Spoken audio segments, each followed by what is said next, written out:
Hi everyone, welcome back to Brain Dump. My name is Kai, and this is a show where I talk about pretty much whatever the fuck I want to talk about.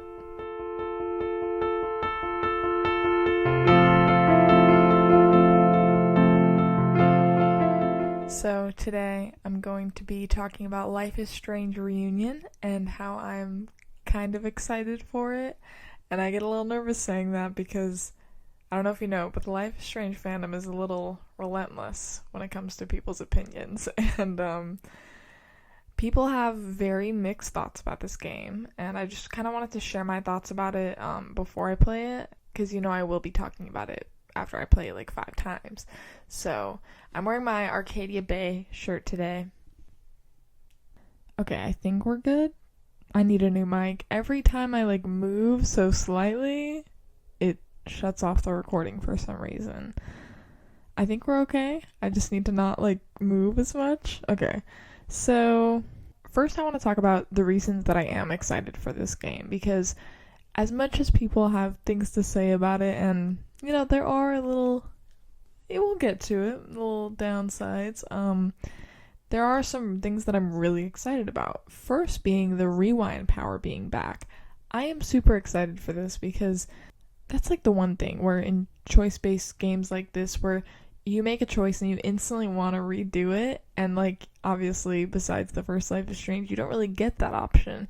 And so I'd find myself in other games, I remember doing it a lot with Lost Records because it showed you the little heart or the broken heart, whether you said something that'll get you points up with a certain character, negative points, however they work that system of the characters' relationships. But I would find myself just reloading to the last checkpoint as if I'm rewinding time, and I'm like, wow, that's it's a useful thing in the first Life is Strange game. So I'm curious how that's gonna come back. I'm just curious how this is gonna start, because the end of Double Exposure, it felt like the way that the story was gonna continue was gonna be mainly about Safi.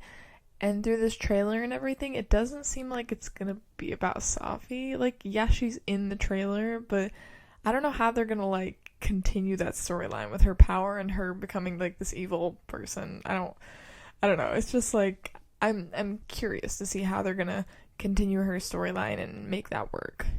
Next, I'm just excited about Hannah Telle. I love Hannah Telle, and I also love Rihanna DeVries. People have their opinions on Chloe, and as much as people complain, I think Deck 9 did a really good job with Before the Storm.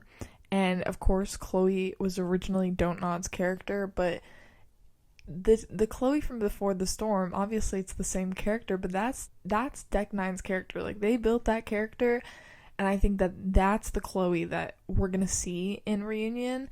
And I think people are going to have an issue with that, but I'm really curious to see how, or if that's going to be a major difference character-wise. I think Rihanna DeVries will do a great job no matter what. I also think there's a lot of pressure on her for this game. I think more pressure on her than anyone. Of course, during Double Exposure, there was a lot of pressure on Hannah Telle because it's the first game with Max in 10 years. Of course, there's going to be a lot of pressure, but with Rihanna DeVries, I feel like Chloe's back, you better make this good. And I feel that shouldn't be on her because it's the writing that it's going to make or break this game. I really think the writing, and of course the animation's going to be good. I feel Life is Strange, especially the last few games, it's beautiful. It's beautiful scenery. I think the games are so visually pleasing, and they always have been. Of course, the original, it came out in 2015. Of course, the graphics aren't going to be that great, but I still think it's such a visually pleasing game, all of them.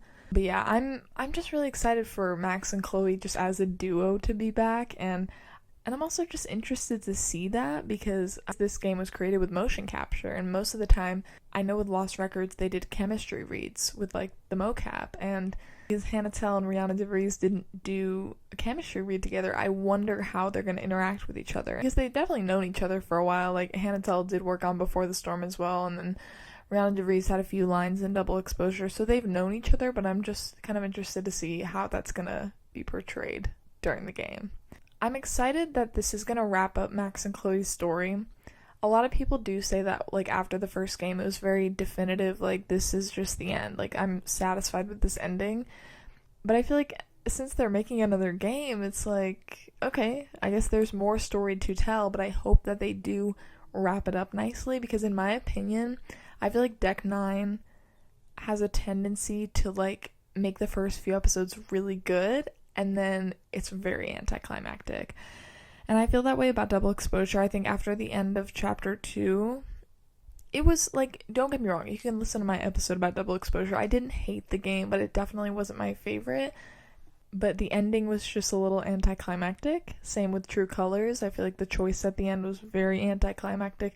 And same with Before the Storm. The ending just, I think, I just don't know how they'll ever compare to the choice at the end of the first game. Like, that's such a life-changing choice, and I feel like they've tried recreating that moment, but they haven't been able to. I feel like with Before the Storm, it was probably hard to make a big choice at the end because we all know what happened to Rachel Amber, and I think they did the best with what they could do because you couldn't really change the story too much because they had to stick with the continuity of the first game. I love Chloe Price. I think she's a very complex character. There are some times where I'm like, I hate her because she's so fucking annoying, but I think she just has a lot of trauma. And I hope in this game we see her a little more grown up because I think Chloe, obviously in Before the Storm, is younger than the first game. But in the first game, after she's gone through all this trauma and everything, she was very much so like teenage angst, taking it out on everyone else, like, fuck everybody, this isn't my fault. But I really hope we see her kind of grown up and grown out of that and more mature version of herself, and I hope that she didn't just stay this angry person that blames everyone and doesn't take accountability, because there was a lot of moments in the first game where it's like, oh, you should have taken accountability for that, or you shouldn't have just blamed Max for this, and just, very childish stuff. But she was a teenager. Like, I'm gonna try to give her the benefit of the doubt. I probably acted the same way sometimes when I was a teenager, but yeah, I just hope, that's my hope, that we see her a little more grown up. And I also hope this isn't just a cash grab.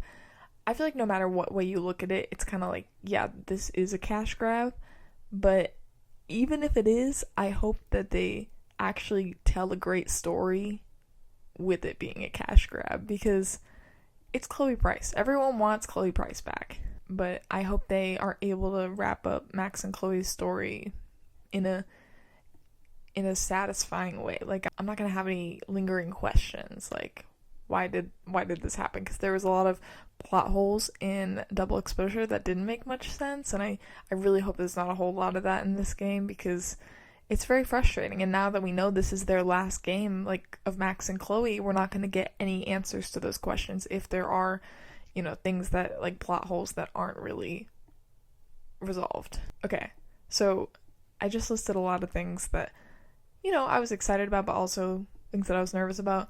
These are the things that I'm kind of not looking forward to. The writing. Don't get me wrong, I love Life is Strange. I love True Colors, Before the Storm, obviously the original. I loved Life is Strange 2. That doesn't really apply here because that was Donut, and Deck 9 really didn't have anything to do with the second game. The reason I group in the first game with Deck 9's games is because the storyline kind of is intertwined with their stories. But as much as I love these games, you can't tell me that the writing in the more recent games has been overly good. It hasn't been bad. Don't get me wrong. It hasn't been terrible, but I feel like nothing compares to the first game, and it's not even just the writing itself, because there was a lot of cringy moments in the first game that it's like, oh, why was that in the script? But I feel like the first game they did such a better job at telling the story and having an interesting story that kept you just hooked the entire time. And I just really hope I'm not gonna become uninterested after like the third episode.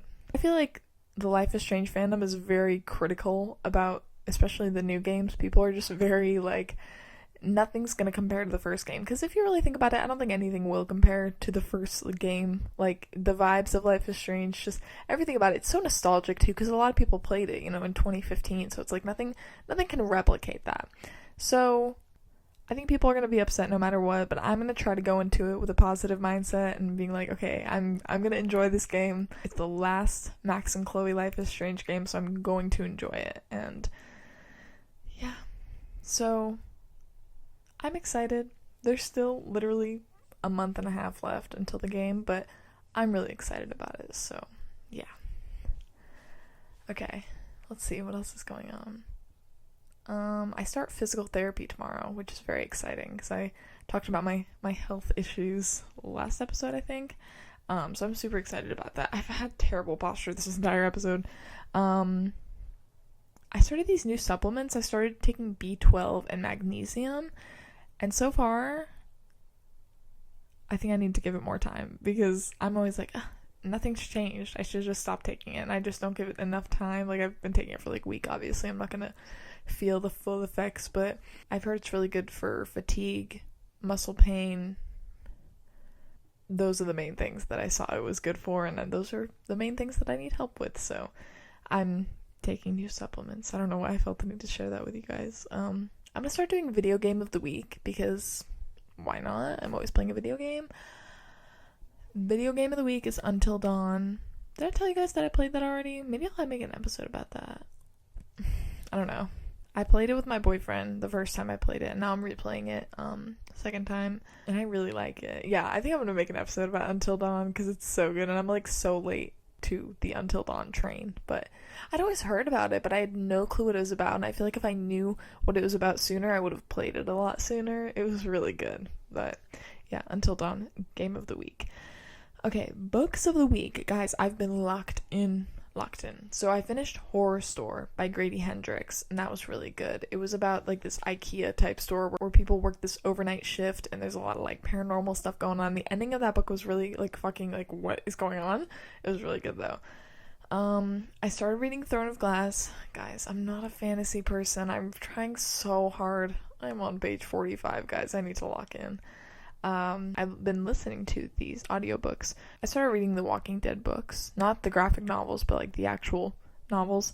I think the first one was called Rise of the Governor, and then second one was Road to Woodbury, and then the third one is The Fall of the Governor, Part 1, and I'm on that third one right now. I think there's only one more after this, so it's a really good series. It's very different from the TV show. If you know me, you know I'm a Walking Dead fanatic, so it's very interesting to read that.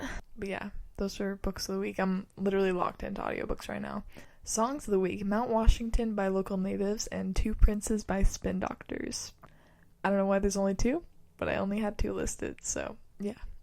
Anyway, thank you for listening and watching if you are. I hope you have a great rest of your day. Go enjoy the sunlight. I did because it's like 67 degrees here today, and that's kind of crazy because it's been freezing, and I've noticed that I'm a summer gal, spring/summer gal, and fall. I just hate the winter. It makes me so depressed not being able to spend time outside because it's so cold. So yeah, I'm very excited for it to be this weather more often. So, but I live in Georgia, so it's probably gonna be back in the 40s next week. I don't know yet. I haven't looked, but yeah. Anyway, thanks for being here. Remember that you're loved, you're valued, and you're appreciated in this world, and I love you.